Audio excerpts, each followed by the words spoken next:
Hi friends, and welcome back. Welcome to my video. You are in my video. Oh, welcome to my video. You are in my video.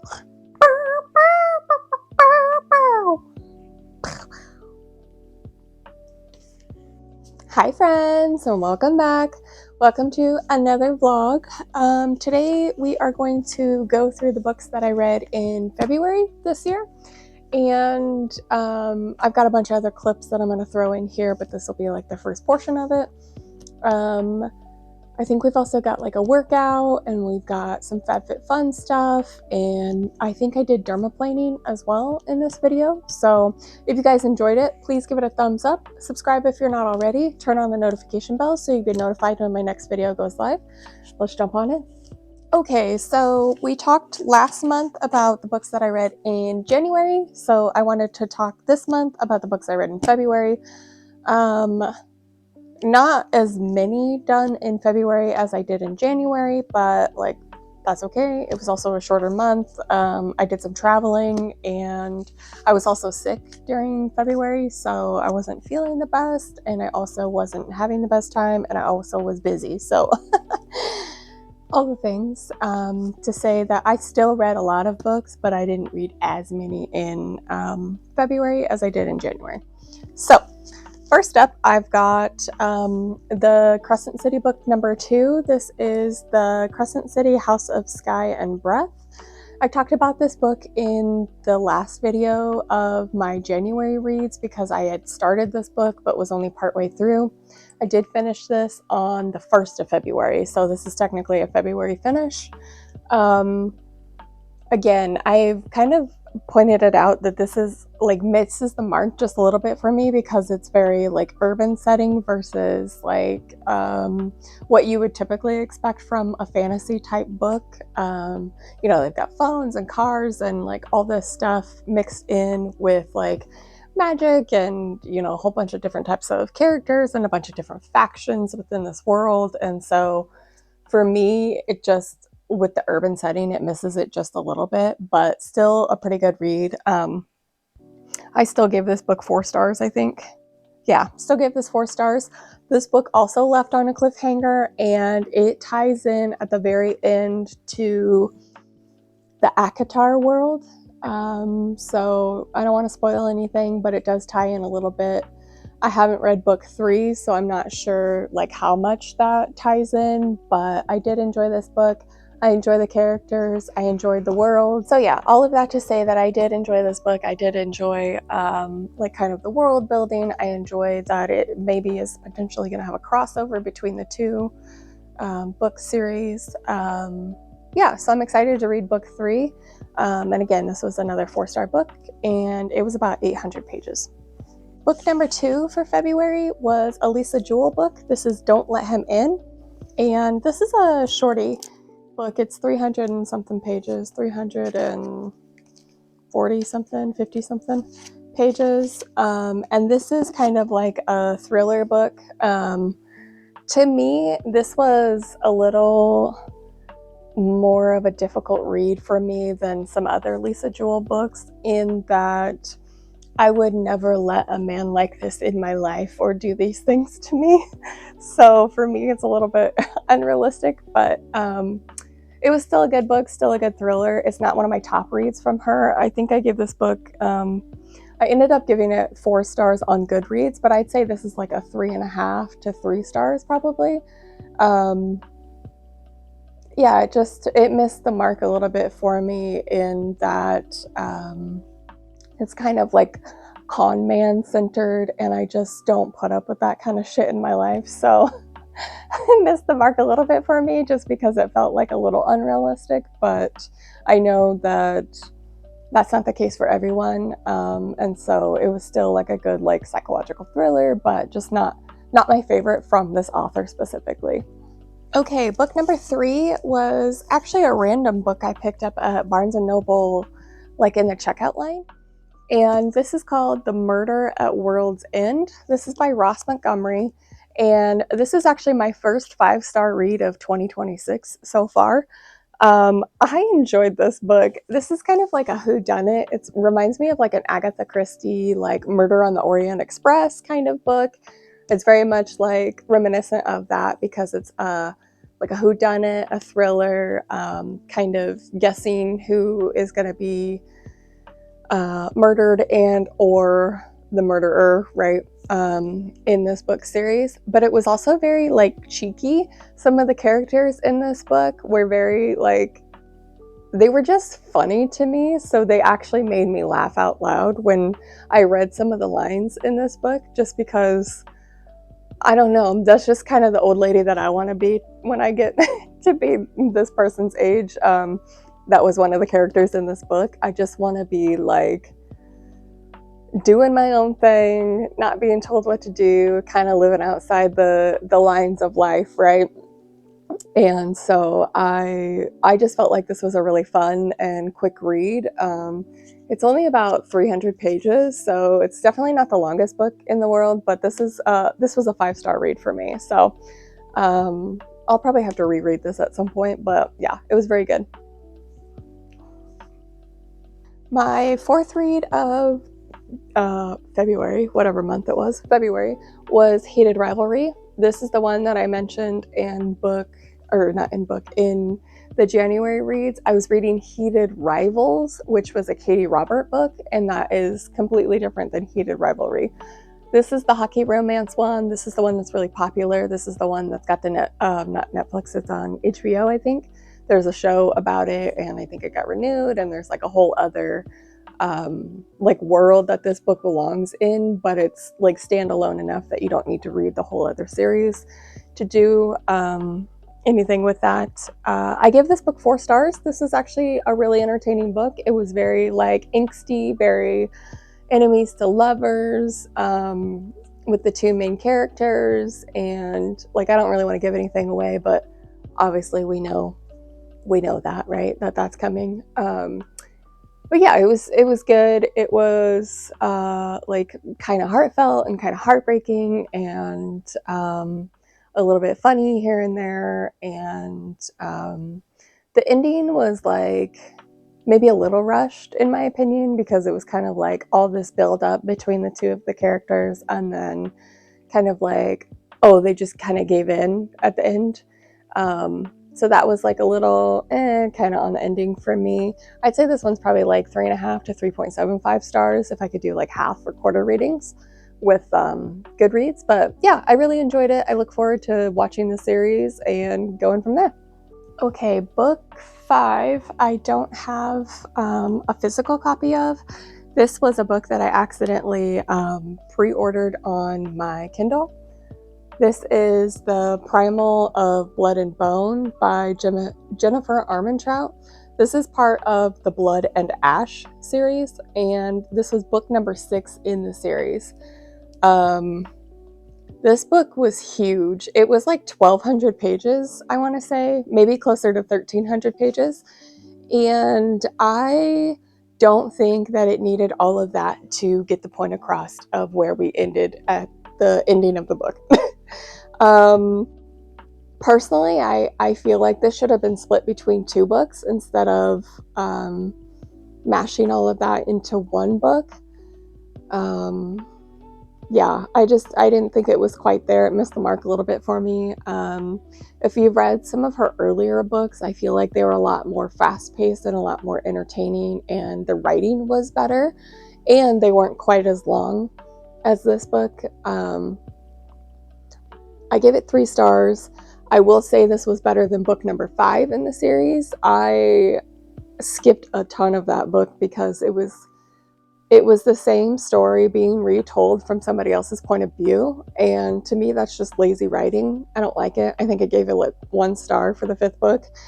I don't want to reread the same thing over and over and over again from the same author in the same book series. You know what I mean? Yeah, no, this book ended well, and I'm excited to see what the next book is, but I think I'll probably borrow that one on the library and then buy it if I think it's good. But like I said, I accidentally pre-ordered this one. It was like a one-click thing on Amazon on my Kindle, and I was just trying to look and see if that was the case or if it was like you had to go through all these steps, and then it just bought the book and I said, well, okay, now I have it.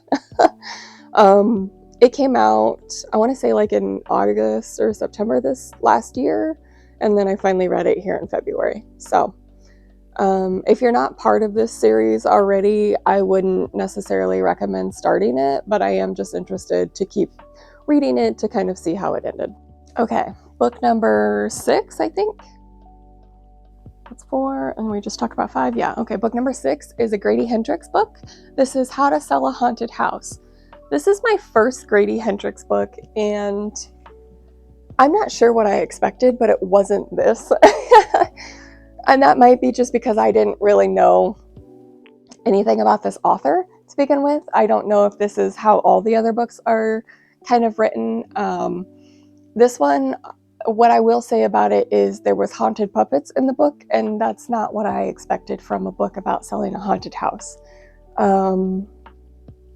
It was entertaining. It was funny in some points. It was heartbreaking in others. It was interesting to find out all the stuff behind why the house was haunted and all of that. But it was just not what I was expecting. I gave this book 3 stars on Goodreads. I'd say probably like 3.25 on Fable or any other app that lets you rate it like in quarter or half stars. I want to read more from this author. One of my friends is very into this author right now, so they've got a ton of their other books, which I plan on borrowing some of them and reading some others from this author. And maybe at that point, I'll have a more well-rounded understanding of how this author writes and what they write. But this was just not what I expected. It was funny. It was entertaining. It was a fairly quick read, but just keep in mind that maybe start with a different book and then come to Haunted Puppets. Okay? Okay. Okay, next up is a Frida McFadden book. This is Dear Debbie by Frida McFadden. This just came out this year, and I want to say it actually came out like in February or January or February. It literally just came out before I picked this book up. My father and I like to read a lot of Frida McFadden. This is the same author that did the Housemaid series. If you've read that, the Housemaid series, I really enjoyed the first couple books. The third one was like, for me. And I've been in love with Frida McFadden's books since I read Never Lie. That one for me is like top tier Frida McFadden. If I could recommend one book that you read from her, it would be Never Lie. That one threw me for a loop, and I just didn't expect it, and kind of all her books do the same thing. So this one was funny to me because it was very like, the main character's name is Debbie. She is the author of like an advice column, and some of the advice that she gives is like very unhinged. Some of the things that she does is very unhinged. And yeah, just I wasn't expecting the ending. I didn't see the ending coming. I thought I had it figured out, and you know, I always think that when I read her books, and then I am so surprised by what actually happens, because every single time at the very end, she's just like, actually, no, you have that completely wrong. I've been leading you in a whole other direction, and here's what actually happened. I gave this book 4 stars. I'd say probably like 3.5 to 3.75 if I was rating it on another app. But yeah, it was a quick read. It was, I want to say like another 300-page book, not super long. And I actually read this in the airport and on a plane on my way home from a trip. So just a good, like, fun, quick read while you're traveling. The next book is book number 7, and I don't have a physical book of this as well because it was a Amazon First Reads book from the Prime membership, and it's called I Came Back From You, or I Came Back For You. And this was by Kate White. I don't want to say it wasn't like super long. I don't think it was like super long, but it was actually pretty good. Like some of those books are hit and miss that you get for free, but they're for free, right? So take it with a grain of salt. Like if I get a book for free, that's awesome. Basically, this the main character's daughter was murdered, and they thought they had caught the guy, and then it was maybe not that guy, maybe it was somebody else, maybe it was that guy. So it kind of goes into a lot of that, and then kind of goes into a lot of her relationship with her ex, and she's kind of moved on and moved away from the hometown that they had like come from and started a new life. And it just kind of breaks down all those things and how you know, like certain people are there in your life and maybe not good for you, or also maybe are really good for you and you should keep them in your life, right? So this was not like a funny book. This was more serious, and I thought it was a fairly quick read. I want to say it was like 300 something pages, 297 on my Kindle it says.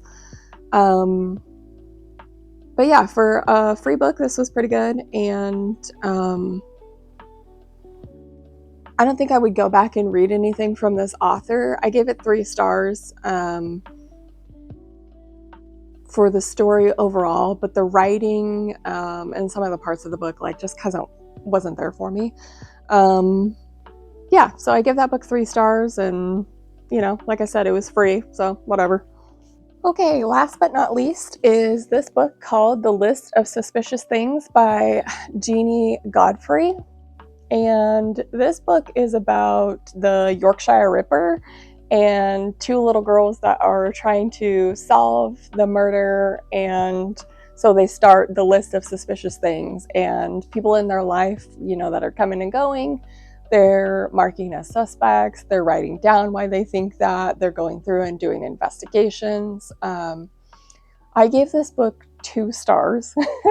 It was not super great. I didn't think it really came together in the end. I thought there were some pieces that were kind of missing. I thought the very ending was kind of rushed and overlooked, in my opinion, for everything that we went through to get up to that point. It just seemed like the ending was kind of an afterthought to me. Yeah, I got it from Barnes, and it was like I got 50% off of it because I got so many other paperbacks, and so I took it. But this was not the best thing I've ever read, not the worst thing I've ever read either. I'd say probably like 2.5 stars if it was rating it on an app where it got more than, you know, single star ratings. Yeah, I didn't love it. I loved parts of it. I thought it was very good in trying to, you know, like the struggles of being inclusive with people in a neighborhood where outsiders aren't really talked to or spoken about or spoken with.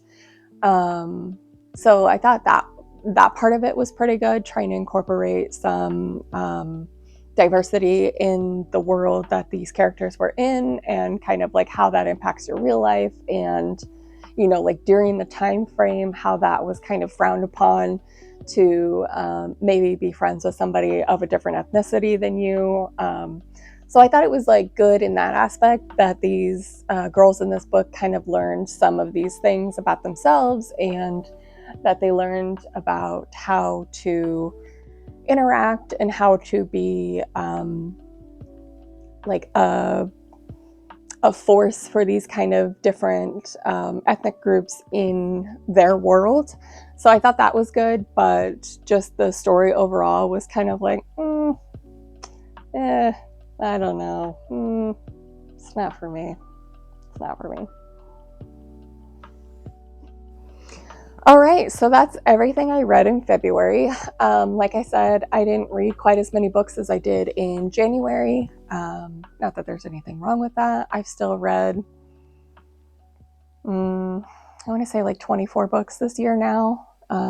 It's getting close to the middle of March, so still reading quite a lot of books. But yeah, I had some really good reads, I felt like, in February, and some not so good reads, and I think that's just the way that it goes, right? Kind of hit and miss when it comes to reading, and that's just part of it. Again, these are my own opinions. If you don't like it, if you did like the book and you think my rating is dumb, like, it's not that serious to me, so maybe don't get your book opinions from me. That's fine. I don't really care that much. Like, nobody's really gonna watch this anyway, so that's fine. But yeah, so that's what I read for February, and I will see you guys in my next video.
Okay, listen, I went to Target today. Did I need anything from Target?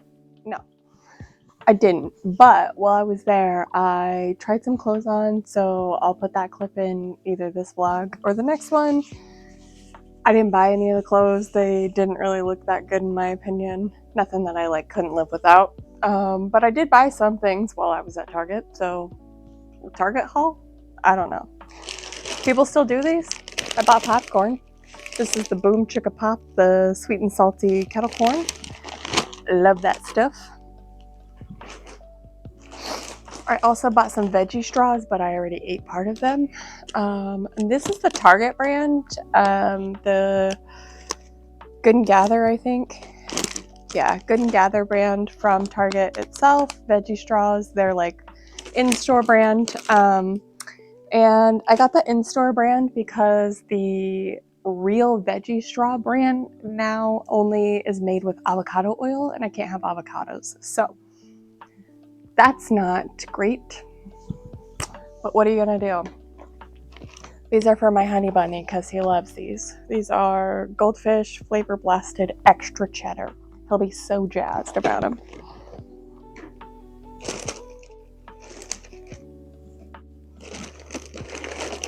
Just honorable mention, sour Skittles. I shouldn't eat them, but I can eat them, and I bought some of them. You know, sometimes you gotta live a little. Okay, now to the real stuff. It's very important. This is really random, but I love these little birds that they sell at Target, and I got this little guy. His name is Sprout, I think. Yeah, Sprout. And I got him for my desk. I don't have any Easter birds for my desk, but I do have birds. I have like a 4th of July one. I have a bunch of Halloween ones and a bunch of like Christmas ones. And I've got like 2 Thanksgiving ones that were given to me. And yeah, I've got some Valentine's ones. So I needed a little Easter guy. Look at him. He's so cute. I couldn't not have him. So I got myself a little bird. Like I said, that'll go to work. The other stuff I got is actually gifts. Mostly. Well, kind of. I take that back. My niece's birthday is coming up, so I bought I bought a lot of things for her. This is a plush 2 neck pillow. They do a lot of traveling for like volleyball and stuff, so it's like this little purple guy. And then he turns into an octopus. Yeah, so you like open him up and he turns into like an octopus.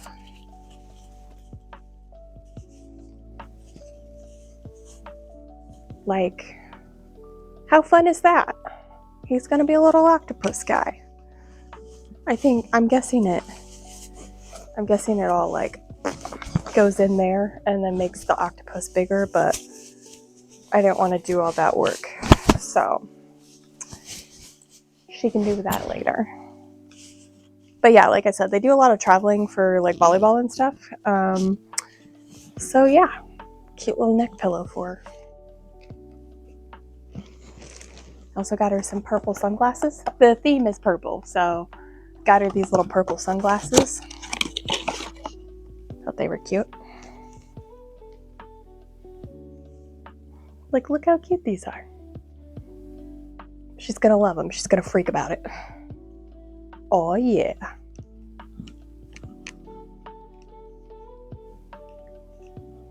And then they come in like a little bag.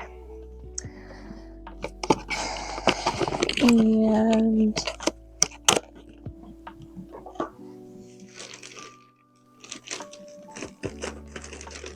that was kind of the big thing that we got her, was like these sunglasses. They were a little more expensive than I anticipated, but I also got her a jumbo plush Peep, because look how cute he is. And he's like tie-dye purple and blue, tealish kind of. Yeah, so either we'll give that to her for her birthday or we'll get it for her for Easter. And if I get it for her for Easter, then I gotta go get her sister one too. So they're like another tie-dye one, and I think her sister would like that one better. A micro mallow. This is technically a squishmallow, and it includes 1 micro mallow. So it's like a blind box. It was also like purple packaged, so little micro mallow. Got her some cute little nails if she feels like doing her nails. Also purple. They're really cute actually. They're purple and then they've got like dark purple glitter polka dots on them. And they're just super cute. The girls love doing like their little nails and stuff, so I think she'll think those are fun. A glitter balm. It's like a little a little cheesecake, a little keychain that you put on your bag or whatever, and then it's like a little glitter lip gloss. She's gonna love that too.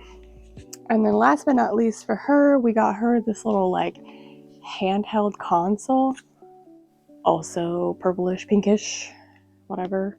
And it has like 100 games on it that you can play.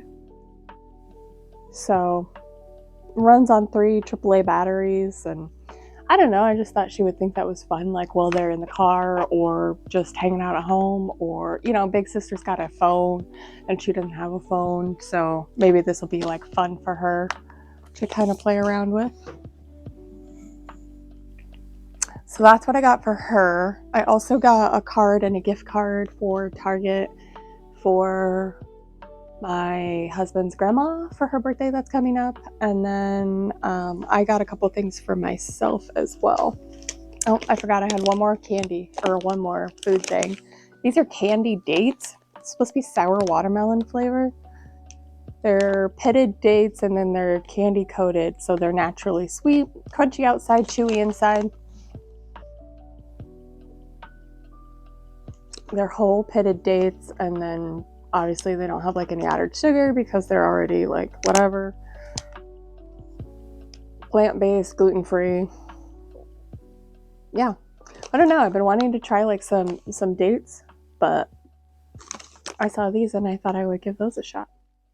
No added sugar, no artificial flavors, no artificial colors. I got myself a new coloring book. This is the Cozy Nightmare glow in the dark coloring, which I thought was really cool. And it was 20% off at the Target. You guys remember the Bon Marché? And they're like little jingle. No, just me. That's fine. Anyways, I like coloring. I enjoy coloring. I had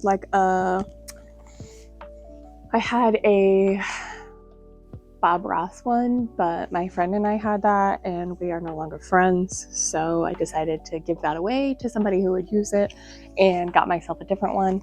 So it's kind of like on the back here what it looks like when it's like glow in the dark here, and then like what it looks like in the daytime, I think. And then just a couple like pages in here. Just kind of cozy fun. I just like to color. Little guy having a cozy time. So yeah, got that.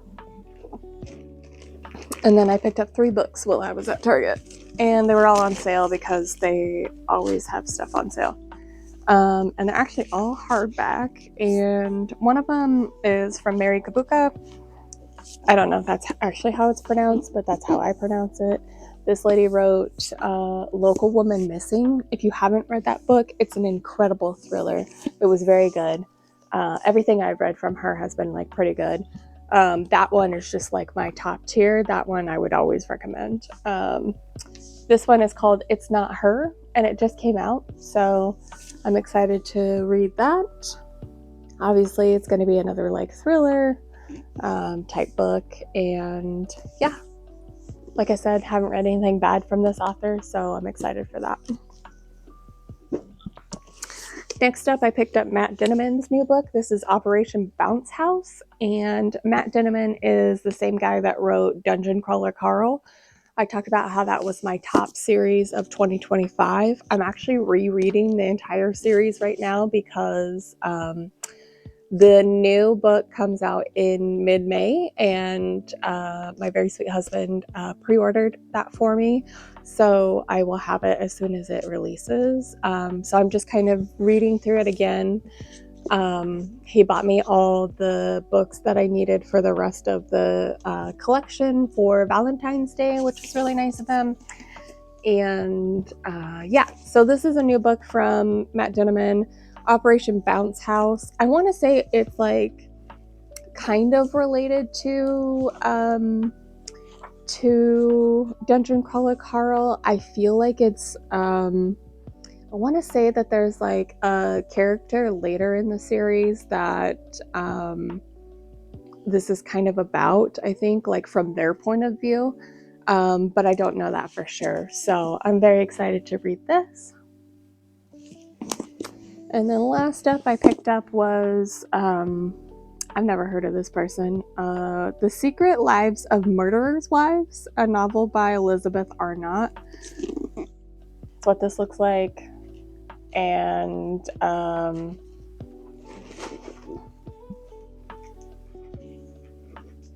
my cat got stuck in a Target bag.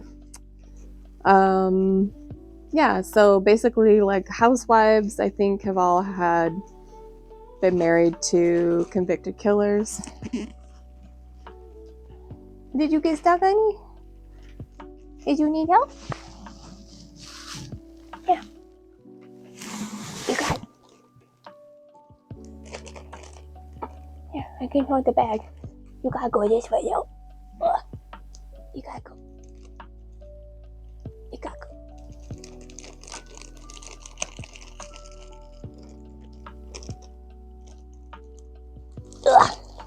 There you go.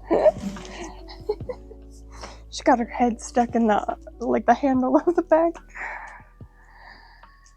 Okay. Yeah, I don't know anything about this. This is fiction, and it is about murderers' wives, I guess. Secret Lives of Murderers' Wives. So I'm excited to read that, and obviously I'll let you guys know how it is. But yeah, so that's the last thing I picked up. But that's my little Target haul. So yeah, hope you guys enjoyed that. If you didn't, I'm sorry. This is just my life. I don't know what to tell you, but I'll see you in the next clip.